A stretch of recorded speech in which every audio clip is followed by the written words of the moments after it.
Hey guys, it's Ressay. Nobody knows me yet, but I have to make this video because, well, first of all, I love Lookism. I've been reading it for almost 3 years, so I know it has some peak writing. But lately we can all feel it a bit. Lookism writing went kind of downhill. It's not really story focused, but more fights that was the most aura. That's kind of sad, because Lookism has so many interesting characters and plot points that are mostly still unanswered. And after more than 500 chapters, you would expect way more story progression than we have now. For example, when that bomb Jinrang Park could have told us about the second body, but that's a story for another time. Today I want to focus on the most recent Busan Arc and why it is a mess in my opinion. In the beginning I was actually really hyped. Everything felt fresh, new character designs, and I'm sure I was not the only one excited to know what would happen after Gun and Charles Choi were written out of the story, because they were the two big bads since the beginning. Yeah, I'm not saying dead, because I actually believe that Charles Choi is still alive. There's another important character that we're still confused about. The fastest in the verse, Run Lee. Sorry, I had to do that. What will his role be now? Well, he came in contact with Daniel, talking about creating a society with no evil. That sounds like a good guy.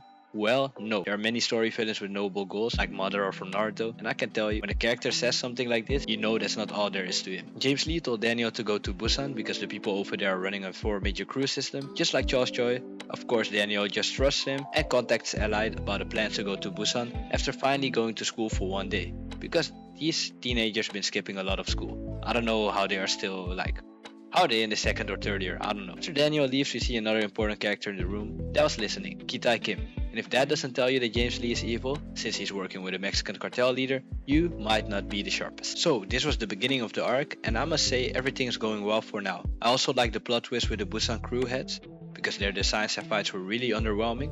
But all of a sudden, we hear about the Jinrang gang, the mentors of the crew heads, all first generation king levels. I was like, finally, Allied can get more development and prove that they're on the level of first generation kings. Nope. Allied's just there to give other characters hype. It happened with Basement Hulk in the first affiliate, where the crew heads got all the shine. Now in Busan they are fighting king level opponents. It was a chance to put the second generation on the map, but no, the first generation kings have to take the moment from them. It started with Eli joining them. I was already disappointed about that, but he's second gen, it's okay.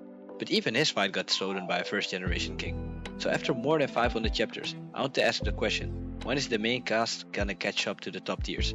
Because with how the story is going right now, it feels like the first generation kings are individually far apart from the main cast, and that means the top tiers like Gon, Gu and James Lee feel almost unreachable. People might say, of course, because they are top tiers, the gap should be that big, but the problem with this is, when they eventually get to that level, most of the time it will be through plot armor or an ass-pull way. For example, the Gabrion power-ups that Jake Kim gets. We all miss the Jake that was using MMA to crush his opponents.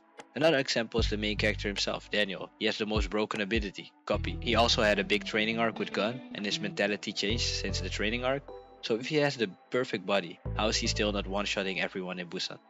He one-shotted number 3 of Busan, but struggles to jump number 2? That makes no sense. And after that fight, Zack Lee takes number 2 by himself.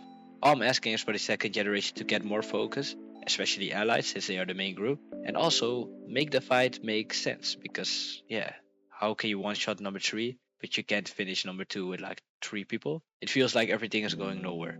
Now, the biggest problem I have with Busan is the king himself, the alpha of his pack, the one and only Jinrang. Gonna be honest, I actually like his design, and I like how nonchalant he is, and he has some cool panels of course. But that's it. He has nothing else to offer. We know the first generation kings exist, and Busan is I think the second biggest city in South Korea, so of course there's a king there that's going to be important. In my opinion, the build-up went the wrong way with him, because in the story he was mentioned I think twice, when he wasn't in Cheonliang with the other kings, and when he wasn't at Seongji's funeral. So there was hype, but it was not really memorable. All of a sudden, during the end of Gun's backstory, we hear that Gabrion is gonna visit his disciple in Busan. Put 1 plus 1 together, you know who that is. And guess what? The next arc is the Busan arc. This felt like it came out of nowhere. And that's of course just my opinion. On the other hand, it sounds cool that he is the disciple of the legendary Gabrion King. That must mean he knows a lot, right? Nope, he just got the techniques of Gabrion and he will literally not contribute to the mystery of Lookism. What's the point of Jinrang, you may ask? Well, to hype up Kitai Kim who one-shotted him? Even that's not impressive. You would think that since Jinrang is a disciple of Gabrion that he is a top tier. Hope he literally struggles with Gonsiop while he is using Conviction mode. That's Gabrion Kim's power up, so in no way am I disrespecting Gonsiop by the way, but let's be real, he's missing 1 leg. The fight felt like Gonsiop would have won if he had both his legs. That's really bad for the disciple of Gabrion, since he's putting his name to shame. He also got whooped by another king, Jagyeon-na. Off topic, but he is actually an interesting character and I hope that PTJ will cook with him. He's my favorite king at the moment. Anyways, after that whooping, the one shot of Kitai happened.